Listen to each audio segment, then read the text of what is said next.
4 মেয়ে নিয়ে সাজানো সংসার, সুখেই কাটছিল দিন। বাবার কুলখানিতে এসে নিজেও পরপারে চলে যাবেন ভাবেননি ঘুণাক্ষরেও। কুমিল্লায় যৌথ বাহিনী তুলে নেওয়ার পর মারা যাওয়া যুবদল নেতা তৌহিদুল ইসলামের বাড়ি এখনও থমথমে। চারপাশে কান্নার রোল, থামছে না স্বজনদের আহাজারি। তৌহিদুর রহমানের 4 মেয়ে আর কখনো বাবাকে দেখতে পাবে না, এই কথা ভেবেই বারবার ডুকরে কেঁদে উঠছে। তৌহিদুলের মৃত্যুতে এলোমেলো হয়ে গেছে সবকিছু।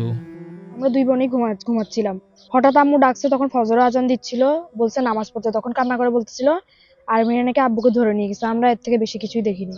শুক্রবার 12:15টায় ফোন করছিল, হ্যাঁ ফোন করে জানাইছিল খুব অসুস্থ, পাওয়া গেছে। রাত্রেবেলা বেশি কথা হয়নি, এমনি স্বাভাবিক কথাই ছিল, এটা আনো বা এটা নাও, এরকমই, এর থেকে বেশি কথা হয়নি। তৌহিদুলের মৃত্যুর মাত্র 5 দিন আগে তার বাবা মুখলেসুর রহমান বার্ধক্যজনিত কারণে মারা যান। তার কুলখানির আয়োজন করা হয়েছিল গত শুক্রবার, সেটি শেষ পর্যন্ত আর হয়নি, কেননা তার আগের রাতেই তুলে নিয়ে যাওয়া হয় এই যুবদল নেতাকে, আর ফিরিয়ে দেওয়া হয় লাশ। এখন কান্না আর ক্ষোভ সন্তানদের কণ্ঠে। আমি চাই তদন্ত না করে কেন আমার বাবাকে হত্যা করলো, আমি এটার বিচার চাই। এটা না যে আর্মিরা ক্ষমা চাইছে, যারা বলছে যে আমরা বুঝতে পারিনি, না বুঝে মারছি, কেন মারছেন, না বুঝে কেন মারছেন, এটার বিচার চাই, এটার বিচার চাই। ক্ষমা চাই লাভ নেই, মানুষ চলে গেছে, আর আসবে না কখনো।